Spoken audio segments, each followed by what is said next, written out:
smoke digging for our hidden treasure.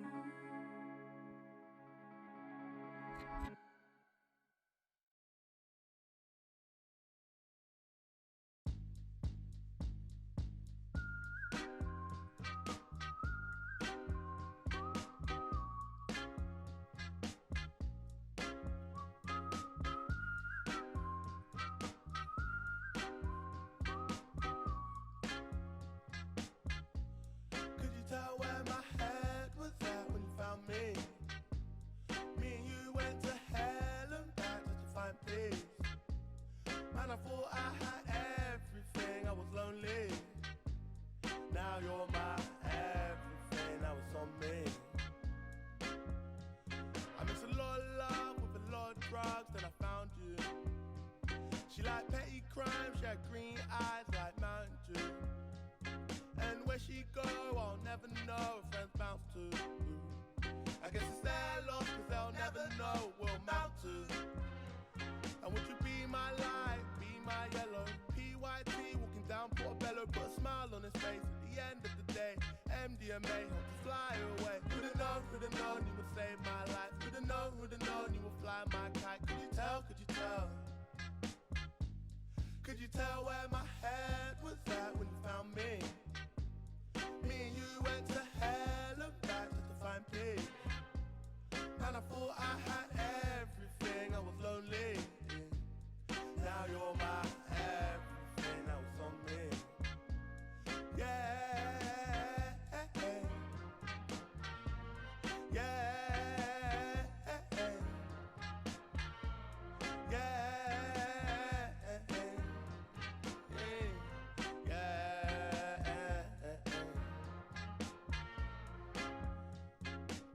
I remember we was all alone.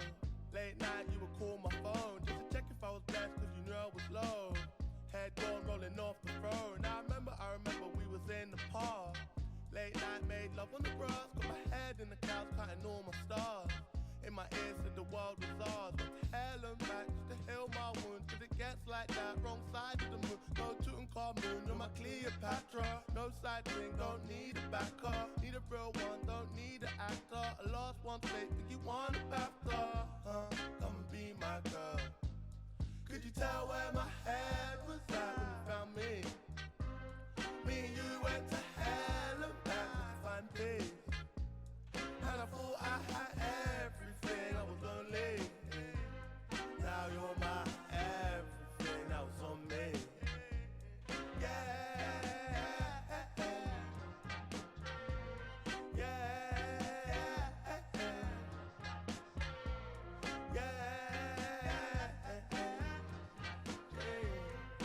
Hey, hey, hey. Welcome, everybody. Welcome to Credit Fire Theater's new Twitch channel. I want to welcome all of you who are viewing on the Twitch channel, and I want to welcome all of you that are viewing on the HowlRound website.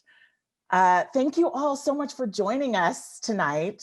And I want to give a huge shout out and a huge thank you to HowlRound for hosting this conversation for us. If you're interested in participating in the chat and responding to us, come on over to the Credit Fire Twitch. Someone will drop it in. Someone will drop it in there and I will tell you what it is for those of you in watching on HowlRound. My name is Lisa Marie Rollins. I am a director, a writer, a professor, and a general new play developer.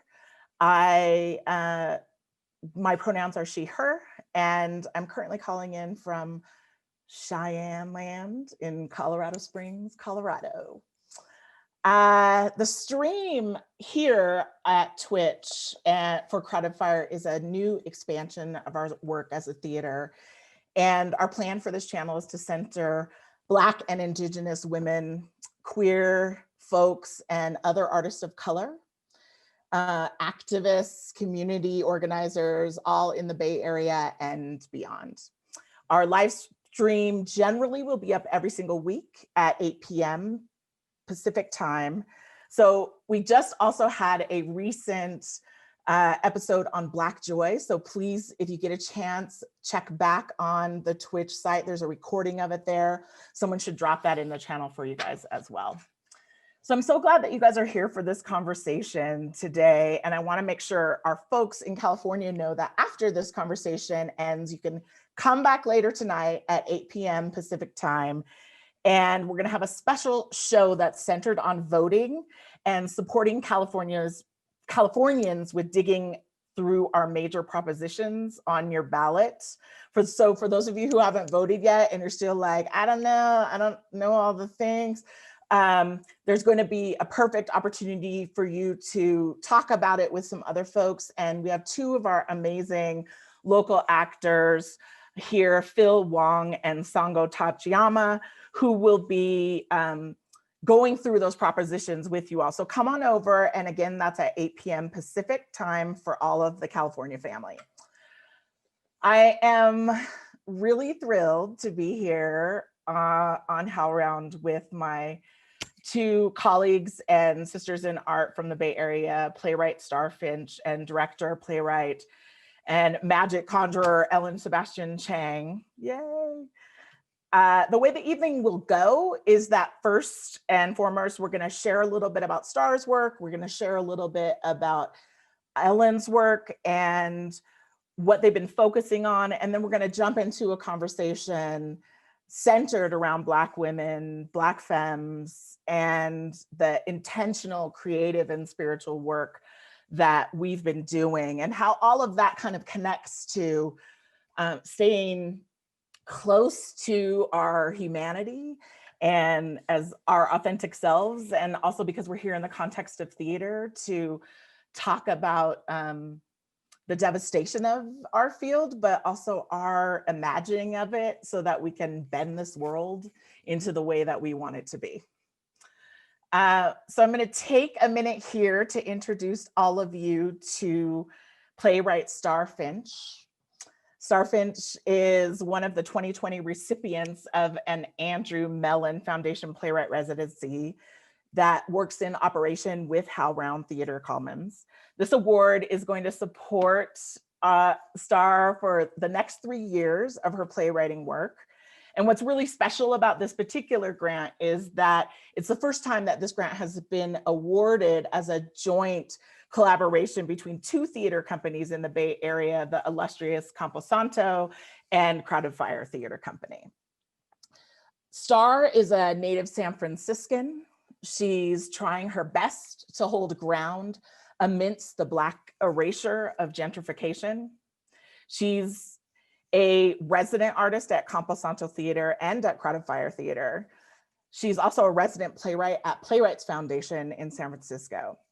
Her plays include Home, Hookers on Mars Eventually, Bondage, one of my favorites. Her multidisciplinary collaboration include Ethos de Masquerade with Campo Santo and Death Becomes Life with Crowded Fire Theater. She's a Creative Work Fund and San Francisco Arts Commission awardee. So just to give you a little taste of the kinds of work that Star's been working on over the past few years, we're going to show you this video.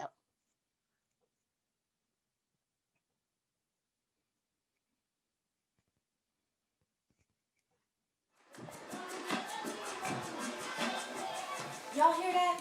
She's coming here, moving closer. I want to ask her something. Can my tongue finally get loose and burst a feminine divine prophecy into the wind like pollen?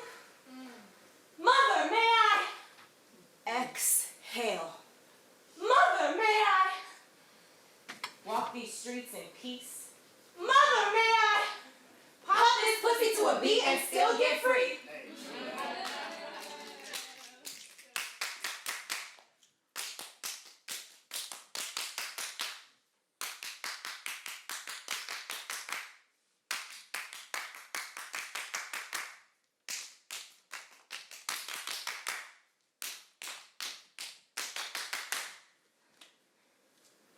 There is a word in us, a good word, a cry out moan of ecstatic sweet heat.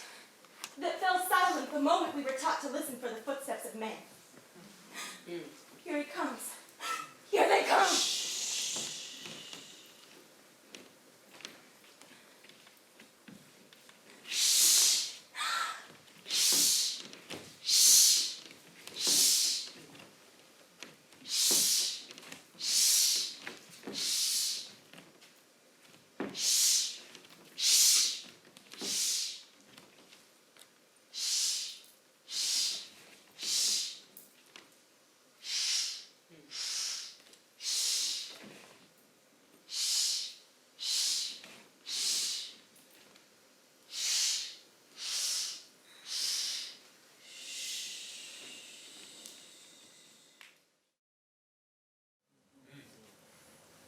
That taping us across the streets? That's old boy I was telling you about. From Denmark? Sweden. I get snowy white people confused. Whereas the ones that look kind of, what's the word? Icelandic? Like they could be, almost like they look kind of, Albino, reptilian, spit it out already. Why are you so tight and snappy today? I'm not. The one across the street is here making a documentary about Oakland and the experience of living here while the state is being auctioned off. The who, what? The auction. It's already been like 4 or 5 sold. Hold up. Wait. You can buy states? What's the difference between selling ass and selling nations? How are you just now hearing about this? Hawaii and Alaska been gone. Texas, Arizona, and New Mexico just closed last month. Next up on the bidding block is Cali. So who's buying us? Last I heard, it's between Mexico and China. Now they're saying Congress might come from behind with a bid because they don't want to lose Cali's ports, but I doubt it. States for sale. That's insane. That'd be like that. China would feel so foreign. How? You eat wings from the Chinese spot 4 times a week. And everything you ever owned was made in China from your hair. Can't I prefer to turn Mexican? I lost my virginity to a dude from San Jose. San Jose? How you manage your little transformation while I was gone, yet stay clueless on current events? Am I less intelligent because I choose not to keep track of the devil status update? Just in case dude asks you, Russia got Alaska, Japan scooped Hawaii. There's a quiz involved? And does all of this mean that I have to learn Chinese now? I think it'd be more of a Commonwealth situation. It don't even matter. I'll just go to Florida and wait for you. I've got people out there. Well, in that case, you should start filling out forms now. Most of the remaining states have started sealing their bridges and borders, but I did hear it helps if you have family there. They just have to sponsor you, or we could find you a hookup at the DMV. A sponsorship in Florida? Shh. That sounds like some shit that'll only work for white people, white Jews, and maybe white Cubans. Fuck it on everything.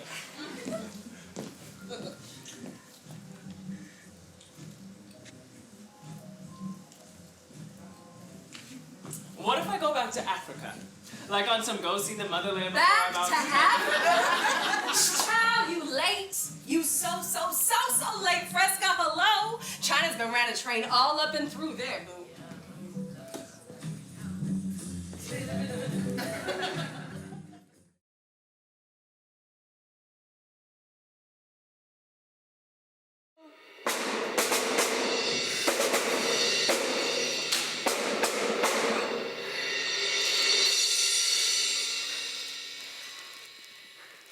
Eleanor Bumpers, Michael Stewart, Sean Bell. Murdered by the cops. This is the remix. Ayanna Jones. The first 48, reality TV killer cop. Trayvon Martin. Wannabe cop. Rakia Boyd. Off-duty cop. Mario Woods. Firing squad cops. Mama, is this the original sample or the remix? Oscar Grant. Alan Bluford. Alex Nieto. Sheila DeToy. She was no innocent victim. She was trying to live the hip-hop lifestyle, said the San Francisco Police Department. My eyes are packed with the dead. My ears are bursting. Mike Brown. Eric Garner, John Crawford, Tony Robinson, Tanisha Anderson, Tamir Rice, Sandra Bland. Let go of everything that is crumbling. I'm in a free fall. Isn't it divine? Fill your space. Gather up our ancient memory threads to stitch a seam for these times. May we anchor and usher one another with light. May our resurrection be an insurrection. May we unfasten all that binds and take our natural shape.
Good morning.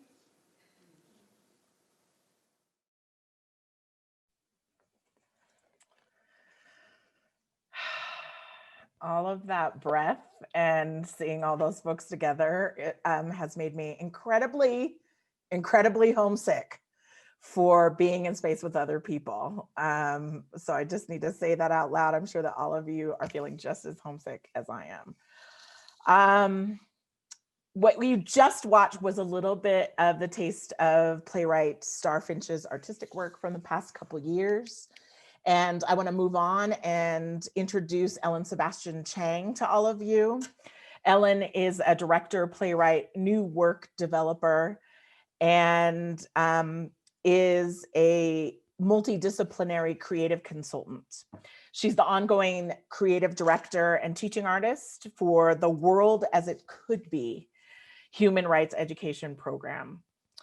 And some notable recent work, 2013, Miss Sebastian Chang was the consulting producer for Whoopi Goldberg's Presents Moms Mabley. And I chose that one specifically because I use it in my classes, and it's one of the most amazing documentaries. And if you haven't watched it and you're a comedy fan, you need to go check yourself and go watch that thing on HBO. Whoopi Goldberg Presents Moms Mabley. 2015, Miss Sebastian Chang also worked on a piece with Maya Garant's A Hole in Space, the Oakland Redux, which was a project that connected to Oakland neighborhoods via a 24-hour video portal. And of course, a lot of the work that she's doing now in co-collaboration with Amara Tabor Smith and Deep Waters Dance, the collective of Black women in the Bay Area, from 2016 to now, is the large-scale site-specific dance theater ritual comprised of about 13 different, I think we're on episode 14 now, episodes that are created and performed throughout the city of Oakland, house full of Black women.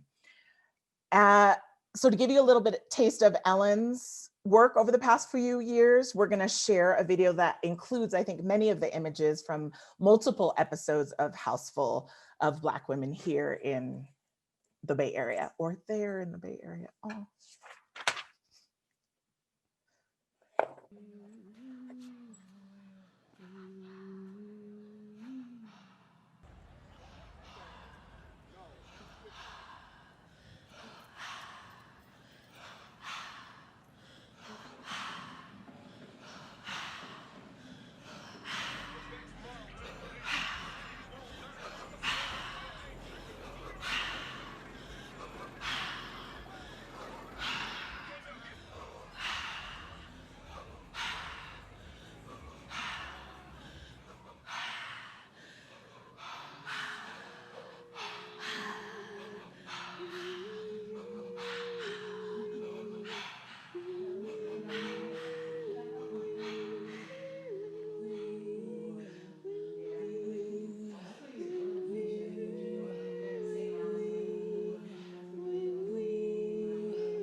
Every time I see those images from your work, Ellen, I'm like moved and quieted and inspired, just all of the above.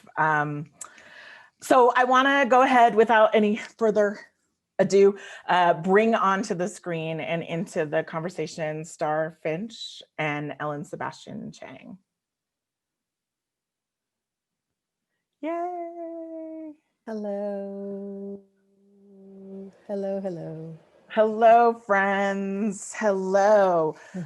So before we dive into their conversation, I just want to take a moment for the three of us and also to invite our audience with us to just take a collective breath together and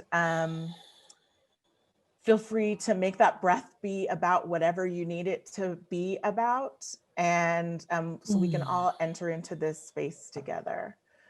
Feel free to close your eyes, put your feet on the ground, whatever works for you. Deep breath in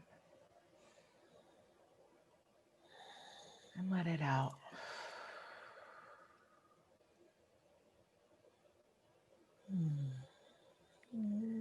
And I even, especially after hearing all of the breath in both your work and your work, Star, and your work, Ellen, I was like, oh man, there's just breath all over the place. And thinking about how daily now I'm feeling so much like a consistency in checking in with myself around making sure that I'm breathing and releasing tension and grounding. So I just thank you for joining me in that as we dive in. I have, first I want to invite you, Ellen, and you, Star, to just say hello and share where you're calling in from and what land you're on.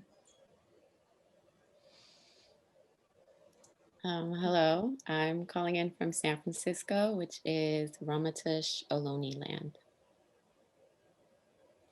And I'm currently calling from Clackamas land in Oregon. So that's where I'm currently, but have resided on Yakima, Walla Walla, Ohlone, all the lands in the Pacific Northwest and California. So thank you. Great. So I have 3 questions that I hope we can get through this evening. We'll see how it goes. But I want to start off with the question of, thinking about our moment right now in history and our moment in American history and theater history. What does it mean for you all when you look at your work or think about your work or think about what's upcoming for you to live in this lineage of Black women who have been centering Blackness and Black women and femmes who have sort of been focused on Black women's imagination and innovation and thinking about our both spiritual and artistic technologies. What does it mean for you to live in this legacy of women who have been doing it for a long time, and also just what you're working on right now at this moment? Star. Well, I would say that at this moment, it feels like people are just now catching up to what Black women playwrights have been doing and the intention and the spirit and the ritual behind it and the value of that work. I don't know that our work has been valued. I know it's been valued by us in our circle, but I don't know that it's been valued by the systems who have the power to put work up and get it in front of as many people as possible. I also find myself, I feel very lucky, getting the Mellon Foundation grant felt like a miracle in a lot of ways. And it also just makes me wonder how many Black women playwrights that we never heard from, how many people's work just stayed in their notebooks or on their computers or whatever the case may be. I'm both fueled by that, and it also is heartbreaking too. but it fuels me. You know, I told Ellen in a conversation that I recently came across a one-act play by a woman named Marita Bonner, who wrote a play called The Purple Flower in the early 1920s. And she was I read this play in 2020 and like my mind was blown. You know, she was Afro surreal before it was being called Afro surreal, and she was calling for a reckoning and that some blood needed to be spilled to right these racial wrongs. And her stage directions and her vision was so ahead of its time that it never was produced. And from what I read, she ended up, you know, just getting married and starting a family and living that sort of life. So those sort of things just rock me, you know, both to fuel me to keep going, but also to wonder like what information have we missed out on from creative spirits who never got to share their visions, you know, and their voice. Yeah. For myself, much of my imagination was fueled by growing up with my African American grandmother from Forest, Mississippi, and she had 4 sisters. And as a child, we would travel from the Pacific Northwest back to Mississippi during the, you know, early 60s, where things were still very segregated. And I would sit at the table as a little girl of these just powerful Black women who grew up as, you know, on land in Mississippi. And these were women that were just born and brewed and steeped in herbology and storytelling and dream work and the kind of and spirit work that so they were really my first storytellers and really got me to understand at an early age the power of story and also the power of metaphor, that my grandmother could wake up and say, oh, I dreamed about a wedding last night. And she says, it was a red wedding. And oh, I don't know who it's going to be, but someone's going to die in a fire. And then she'd turn to me and she goes, oh, if you ever dream about a wedding, and she'd have tears in her voice. And she'd say, I hope you dream of the white wedding, because that's the best wedding, because that means you're going to die peaceful in your sleep. Wow. This is how I grew up. Yes. And so for me, as Star says, these voices are all around us. And some of them choose to become professional artists, which is what we are. And some of them are just sitting at bus stops and in restaurants or cooking behind a pot of grits in a diner. And this is the power of us as to choose this as a vocation, to listen to the world around us. And so that listening is the work that we're doing, that listening and that bringing forth, you know, the truth that we live every day. And I have been around Black women who have just saved my life time and time again. And so, yeah, so I think it's phenomenal, the legacy that we've come from, be it Zora Neale Hurston or Marita Bonner or Toni Morrison, or we can go, you know, further and further back. Queen Nzinga, you know, we could just go on and on and on.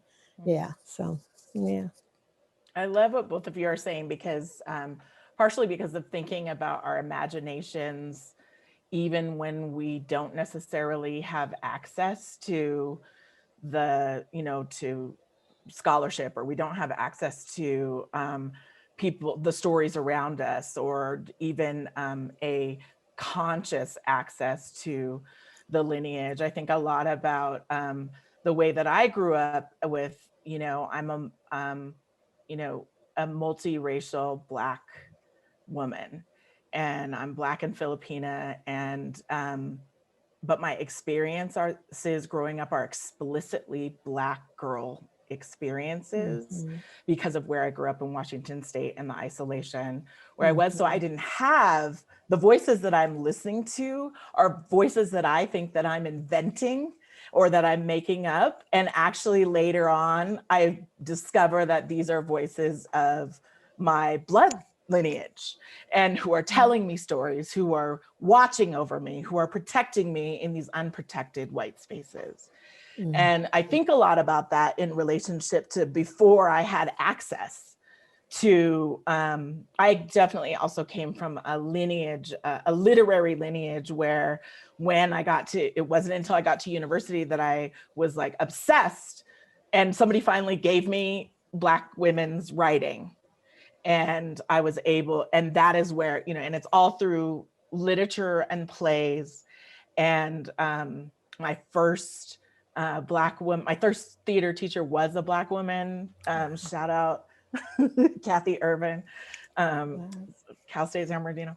But she is also the first person to take me through the Middle Passage and like have me understand that my isolation is completely a diasporic experience. And that all Black people have this experience of separation and isolation that I had. And it wasn't just me just kind of living alone. So I think about that lineage as something that protected me for a very long time before I was able to find other folks in person. It's interesting that both of you also mentioned the imagination and listening. And I'm also thinking about a lot about the notion of the future and Afrofuturism. It's something that people are talking about a lot. And people are talking about Black future and Black futuristic storytelling. And I wondered if we could spend a little bit of time talking about kind of the mythology of Black futurism and the mythology around the future world itself and science fiction worlds that we generally had access to. Can we talk about that just a little bit? Yeah, I mean, I'm always sort of railing against the very narrow scope of a future world that we've all been indoctrinated with through movies and books and television, and how that is so clearly, with a couple of exceptions, particularly in film, which I think has the ability to really just press against our consciousness so firmly. It's about the cis white male imagination, and a lot of it is also about not challenging the status quo as it relates to corporations and capitalism and our relationship to the earth. So we're all sort of expecting that the future will have, you know, skies that aren't blue and the landscape isn't green anymore. And, you know, a couple of months ago in the Bay Area, when we woke up to orange skies and no sunrise, I saw everywhere people saying like, oh, it's like Blade Runner, it's Blade Runner. And almost this acceptance of like, yes, it's come to pass. This, you know, the future is here, but it's like, that's the future that doesn't challenge what we know and the powerful elites and who benefits from that future, you know. And I'm always talking about how I'm much more interested in a future that is almost a return to indigenous cultures all over the planet and their respect for the earth and their respect for nature and their respect for their place within the infrastructure of how all species relate to each other. And yeah, whenever, you know, with Shipping and Handling, which is a play that I'm working on with Crowded Fire with you, Lisa Marie, I'm interested in blowing that all the way up, you know. And when I talk to my children about the future, or if they're watching something, I challenge them to question, who made this? Who is this for? Where are they coming from? Where are you located within it? Because it's always political. Even if we're not there, that's still political. If I watch a futuristic movie and there's no Black people, then I assume, okay, then you're saying you were successful in your generational plan to wipe us out or keep us out of, moving forward. And when we are there, we're often just placed within an infrastructure where the white characters are still running the show and, in control. So I'm all about blowing that all the way up, straight up. I remember us having a conversation about this a while ago as well. And also just even thinking about not only our relationship to the earth, but to the economy and economics, and like those white futures always still assume that there's like a poverty class and like there's people living underground, and they're like the rebellion is there. Like it always assumes that like that is still in existence. Yes. And where do we fit? Because clearly we're not going to be, in the Gattaca part of the situation. Yeah. Do you want to add to that? I think, Star eloquently said it. And I think it really is about that we know that most science fiction is actually based in the reality that we're already living in. And so part of the reason I think that there's such a Blade Runner sort of that kind of environmental disaster vision is because I think that people are so conscious of what we're doing right now. Just this week, one of the cover stories of the LA Times was about how many barrels, hundreds of barrels of DDT are at the bottom of the ocean off the coast of Los Angeles.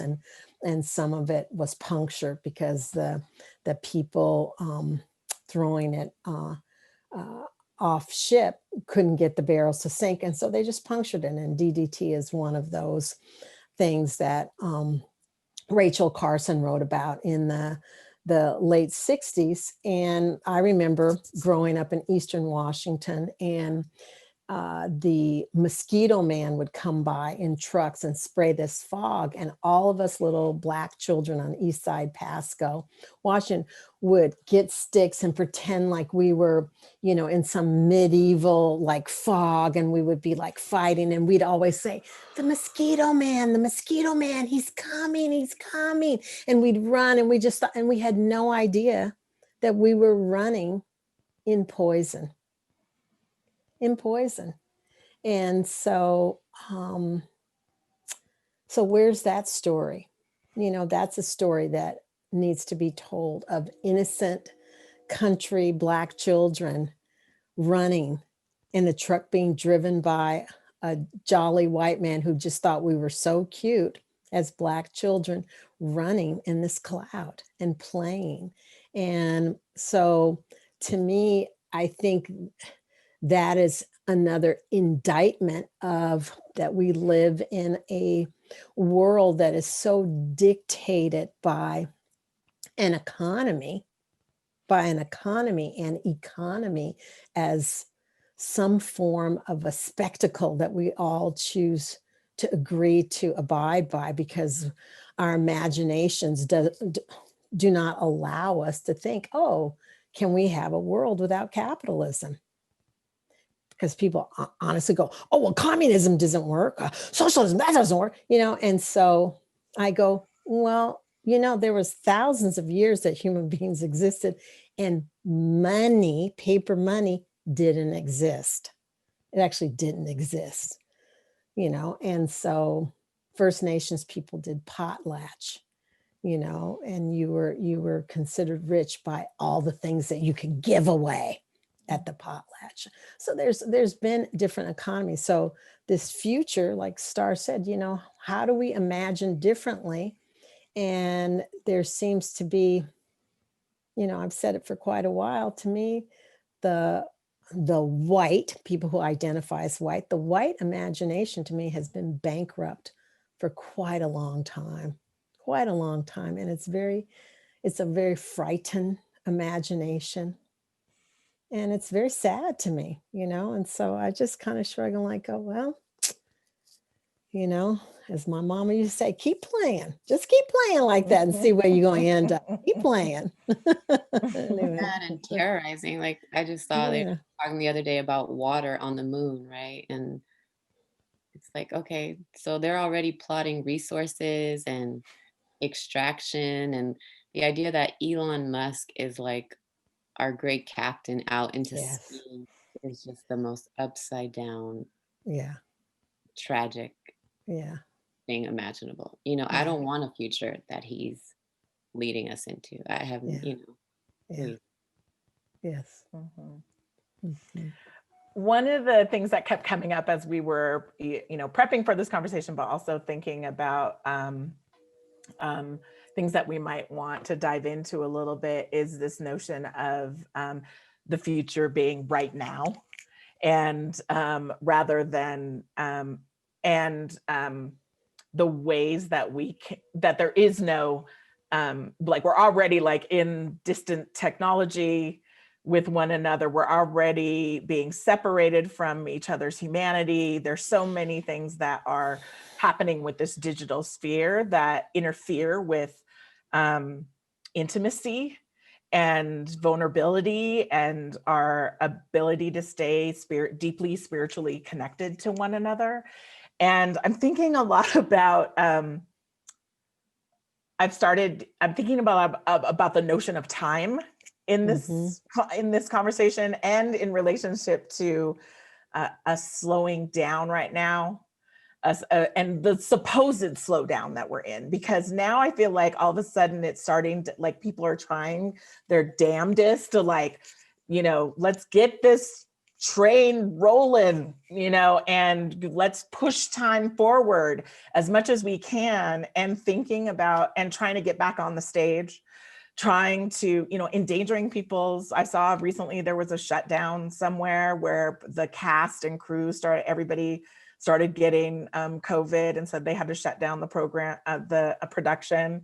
And so this insistence to get back to the way it was, without actually taking the time to say out loud that we are actually in the new world, and claiming that, and say we can't, because of that we can actually embrace new things, and we can actually rethink this theatrical economy.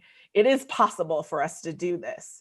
And so I'm just wondering where you both are sitting in that conversation around, getting us reconstructing the theater world that we want, or do we already have that because we're already making and working on our own work?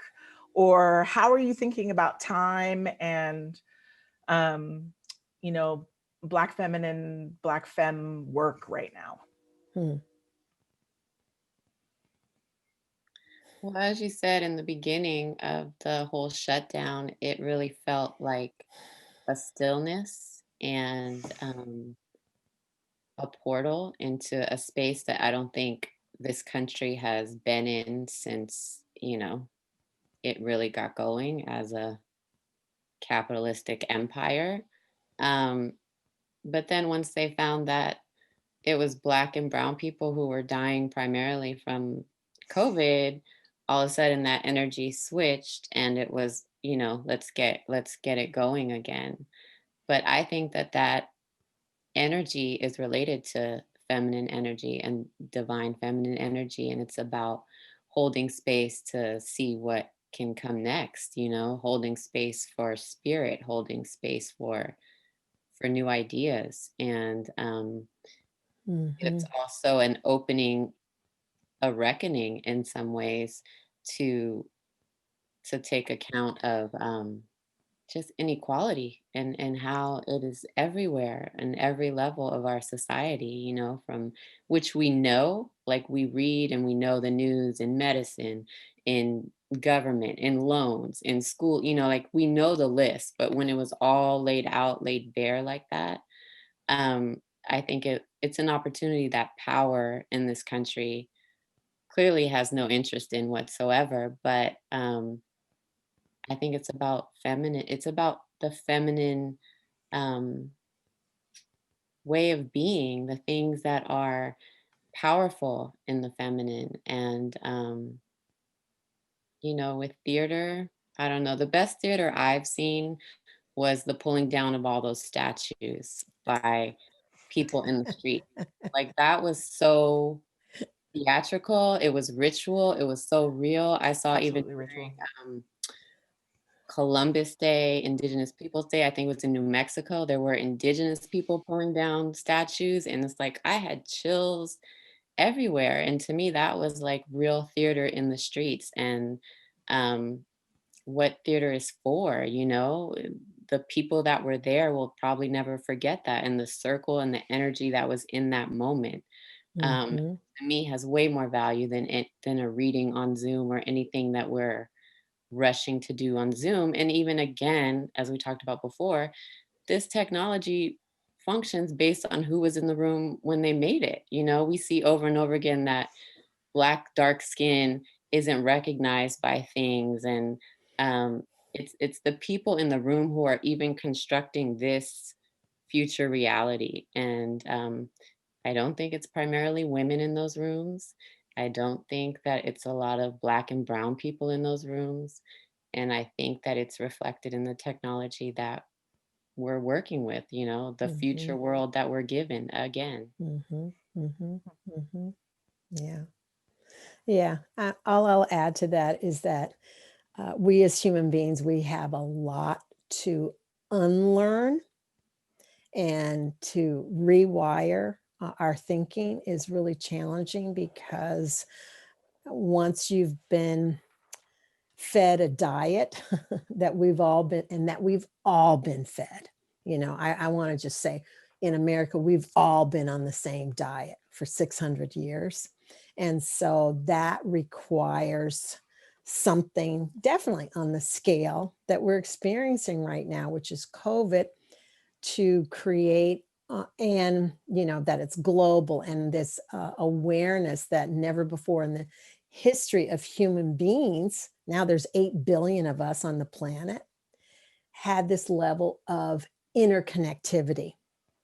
Even in the first pandemic, it took a while for the news and also for the pandemic itself to just really travel in a certain way. But now we're all conscious. We are conscious that hashtags spread the globe as quick as a virus. And that's why we have the term, I want to go viral, because it is this invisible thing that spreads really quickly. So in terms of us slowing down, I don't think anyone knows how to slow down, because we're all tied to an economy where I think feminine principles can have value, is because of the nature of the fact that for now, women are life bearers, and it takes 9 months to bring a life in. So that's a time-based thing, 9 months. And then of that 9 months, it takes a certain amount of years before that child, in child development can function separately, somewhat from the parents. And so I think that we're at this moment in humanity where we have to really ask ourselves, what is life? What is life? And as I keep putting out there, nothing in this universe depends on human beings. Nothing. But we depend on everything. We depend on the air, the water, the fish, the creatures, the trees. We depend on everything. And that's why we're such frightened little beings. We're so afraid of the dark. And yes, we're afraid of that mosquito that's buzzing around in the dark at night, and we're slapping them. We can't find it. This is, modernity and progress is completely scaled, I believe, to our fears and our ability to control what we're afraid of. So if we're afraid of Blackness, we have to keep figuring out how to control it and control all the resources related to Blackness. If we're afraid of women, we have to control them. Thus, Let's put someone in the Supreme Court that can roll back women's reproductive rights, you know, and agency around our uterus. And so here we go. Here we go. And again, it takes a powerful imagination and willpower of thousands of people, millions of people to say, we're going to stop. And this is going to stop anyway. So, yes. What's interesting, I think, what I love about what both of you are saying about time and about economy, and about, you know, the relationship to the kinds of work that we're interested in putting out in the world right now. And when I say we, I mean we as Black women and Black femme identified people. I'm thinking a lot about House Full of Black women and what it means to make spaces that are intentional and that have a complete thought process behind them, to open up space specifically for Black women, to open up space for Black women to not necessarily be observed or their labor used or on display in any way. And for me, having witnessed and also participated in House Full, it changed me in a way of, you know, just being able to sit in a circle and be recognized and be acknowledged and be seen and heard and protected. And so there's something about intentionality and being really clear about who and what we're creating for and why we're creating, you know, both in the past and right now and as we go forward. And so, yeah, I appreciate what both of you are saying about time and creating time and space to like be intentional with our work, because I think it's the ask that we're asking of, you know, American theater right now to really just sit the fuck back and like, you know, rethink and listen. Yeah. And I just want to say for myself, it's, you know, I'm not personally doing a push. Any of these theaters, I get it. They own the leases, they own the real estate. The United States was designed by white men. Designed. So let's just use that word, design. Every law on the book is designed historically by white men, you know? And so I'm so conscious of that. And I could spend the rest of my life trying to ask someone to redesign what works for them. And so let's be real about how human beings are. If you own a house, Lisa Marie, and you've put it, and I come into your house, or you bring me into your house, you're gonna have house rules. You don't have this is my house, this is what you do, blah, blah, blah. Okay, so white people, white men, they design it. So I'm just like going, I'm not gonna waste my time anymore thinking about them, but I'm gonna have a lot of laughter when white people come and say, oh, I think your show would be more like this and like that, it'd be more acceptable. I just laugh and I go, all of this is made up. Art, you know, it's made up. It's the imagination. So who are you to keep telling me how to create? Get out of my way. And if it means that I'm creating on an empty street corner, kamikaze style, I am here to say, I prefer that. I prefer it because it's mine. Yeah. Because it's mine and my imagination. And if I have to whittle myself away and keep whittling myself away to step on a particular stage, then I don't need to do that, because what that person is dangling is an economy. That's what they're dangling in front of me, is an economy. And where I say, yeah, where your money might protect you, in the end, it won't save you. When your soul is bankrupt and screaming, it will not save you. And that's why Black women are constantly looked to. We are the titties of the world. You know, we are. We're the wet nurses and the titties of the world. And we just have to at one point just like push our titties up and go, nah, I'm not pulling the nipple out for you anymore. Figure it out. Figure it out. Okay. That's right. Figure it out, because that's what they're doing to us politically right now. Yeah. Oh, Black women are good. All right, motherfuckers. Excuse me. Sorry if I can cuss. Okay, we get the Democrats in. You better start doing something for people of color. Yeah. Okay, we have to demand that. Change some of these laws. Defund the police. Change these real estate laws, because otherwise you just playing. Yep. And I'm not here for it. I'm not here for it. Not for the last years of my life. Anyway, I know, that's right. This pisses me off. Yeah. No, absolutely. Absolutely. I think I definitely have, I won't speak for anyone else. I definitely have a like layer of rage constantly, you know. Yeah. Constantly. I think also, like, I think most of us can close our eyes and remember something that someone said to us cruelly in passing, or a cutting remark. You know, these things like stay with us forever, right? Even if you have moved past it and you're positive, there's still situations where that voice comes in, or that memory That's right. in. And that was just off the top of someone's head, right? That said, oh, you shouldn't wear that color, or you look fat in that. And then the rest of your life, you're wondering, oh, do I look big in this, right? So that's the power of just off the top of somebody's head.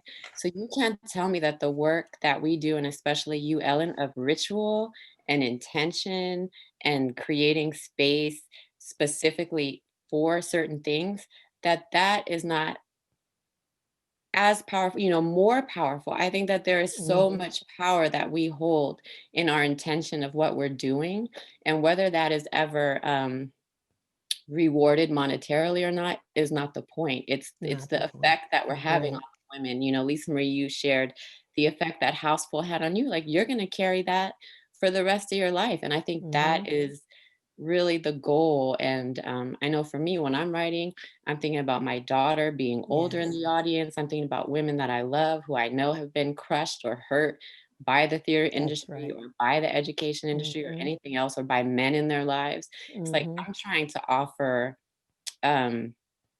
communication on an atomic level, you know, on a level that's not even about the words. I'm just trying to touch you and have you go out, and now you are introducing that into your space and whatever it is that you do. And so whether, you know, traditional theater ever gets it together or not, I know that the work that we're doing is powerful, it's divine, and it's healing. Yeah. Can I say something about bondage in this context? Because Star has a play called Bondage that if you haven't seen it, you should read it, you should commission it. I mean, you should produce it, whatever it is. This piece for me was like this huge reflection of myself as a child, you know, a young girl, and thinking about the spaces of danger and potential sexual violence as a Black girl. And but the power of that piece for me cracked a world that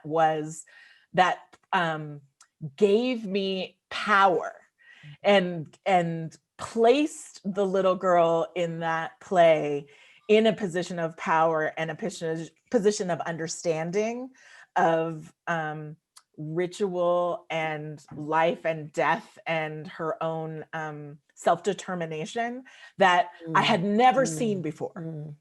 And so, and we're talking what, 2017, like, you know, so whatever friggin' year that was. And so not even that long ago, so on the theater stage. So this, so I think, and that doesn't mean that she fully understood everything about her sexuality or about whatever, but like the clarity at which she was positioned in that play was amazing and really powerful representation of Black girlhood. So I am completely struck by both that piece and what Houseful's doing in terms of like just flipping, you know, turning the world upside down, making it and placing us at the center. So yeah. I mean, like I wrote that for my daughter. That was that old school fairy tale tip where it's like you can't hide the evil, but you want to teach them how to be resourceful and that there are ways, you know, around it. And I don't feel like we understand the past because of white men's history books or the truths that they decided to write down. We have no idea what the past was like. So I can imagine a story like that, and it can be just as real as anything else because I know how resourceful and brilliant and magical Black girls are now. So why would that be any less true, you know? 100 years ago. Absolutely.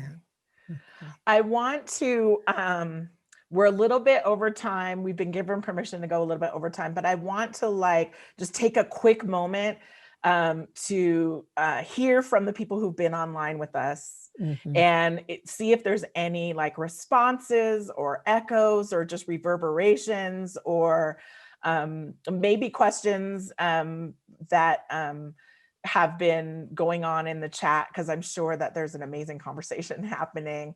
And I want to welcome one of our dear colleagues as well, Lee Rondon Davis. Hi, Lee. Could you share with us anything that's going on in that chat room?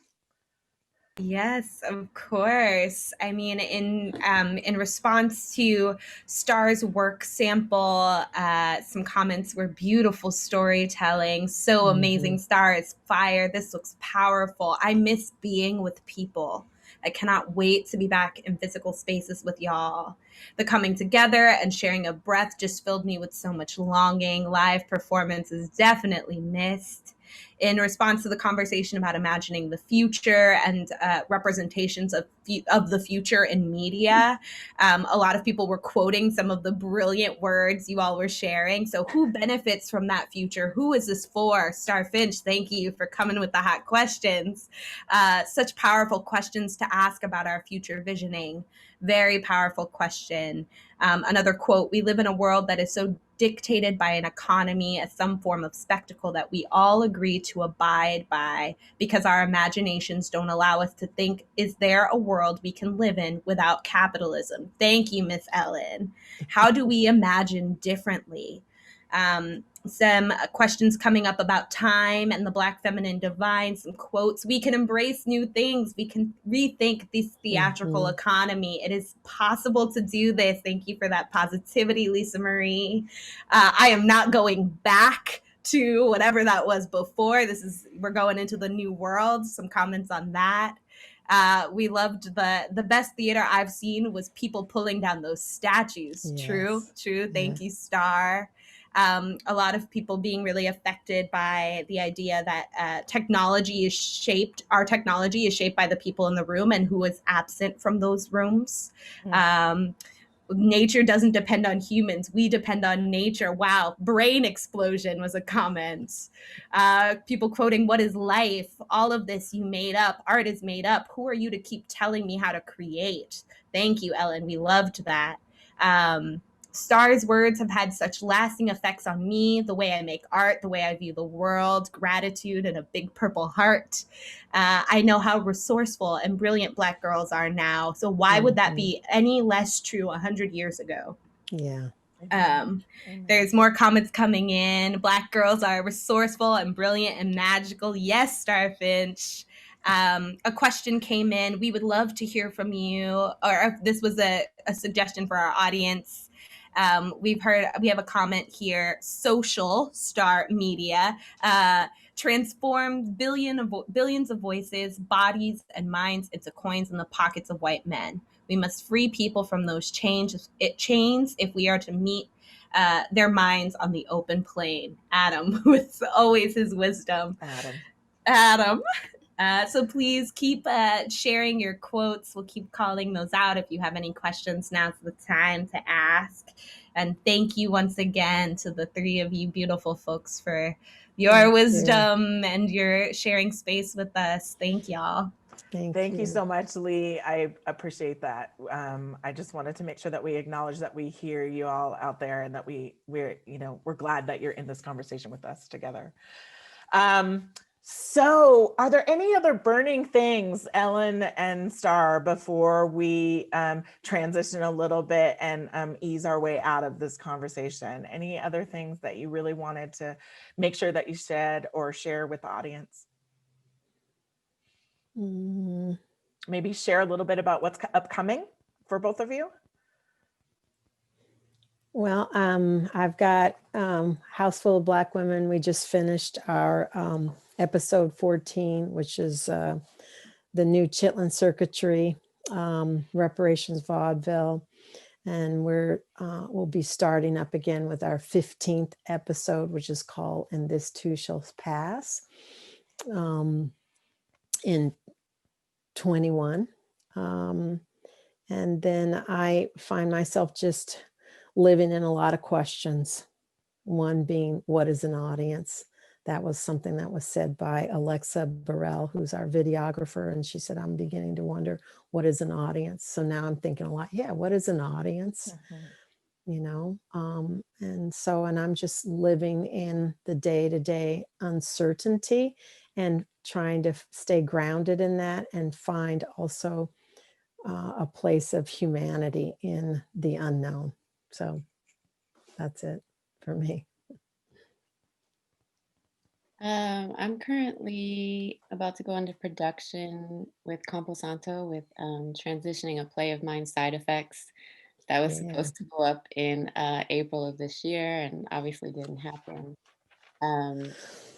Through luck and magic, we got access to a high-tech studio with a video screen, and so we're going to translate the script and try to find some hybrid happy medium between movie and play. So I'm excited for that because I have no idea what it's going to be, but I know there's a lot of great people working on it, and that will probably be out in 2021 sometime. And then I'm also working on shipping and handling with Crowded Fire and the whole team. And that play was had a lot of audience interaction and I'm having to reimagine and rethink how to do it and what, you know, how to get my intention across in this new sort of scared bubble that we're living in as far as touch and taste and connecting with other humans you don't know in a dark room. Thank you both. I really appreciate that. Yeah, I'm also thinking about audience. I'm thinking about the street corner. I'm thinking about outside. I'm thinking about also small, like one-on-one, micro theater, micro plays, or 2-on-1, you know, just ways we can keep each other safe. That's what I'm thinking about. And now my new role, you know, working with students. I mean, I'm always working with students, but it's an additional layer of this role, and supporting them in finding the things that they're thinking and worrying and wondering about right now. And so yeah, I have that coming up. I'm also working on revising and continuing development with the play Love is Another Country, with the ensemble, amazing ensemble of women who helped me write that piece. And then I have my own commission with Crowded Fire Theater coming up that at some point we will be able to talk about, because I will write something. So thank you both so much for this conversation. I appreciate, and both of you so much. I appreciate your energy and your just love of humanity and your love of Black women. And thank you for being here. Thank you. Thank you. Thank you. Thank you to all of you out there who've been with us on the stream tonight.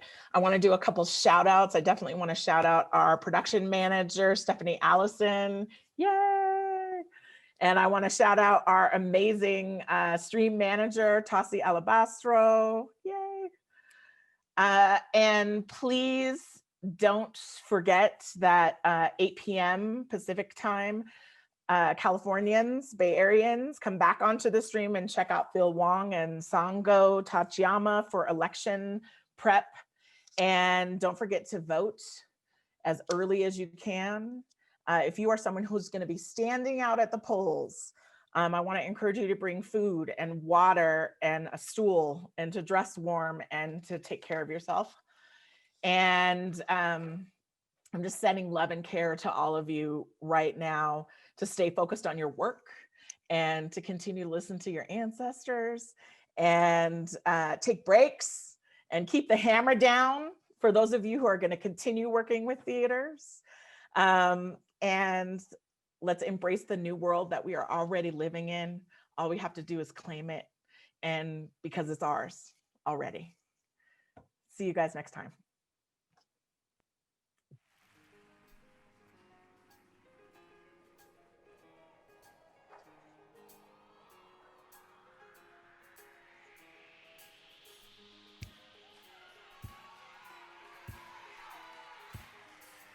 Thank you, Tassi and Lee and Mina.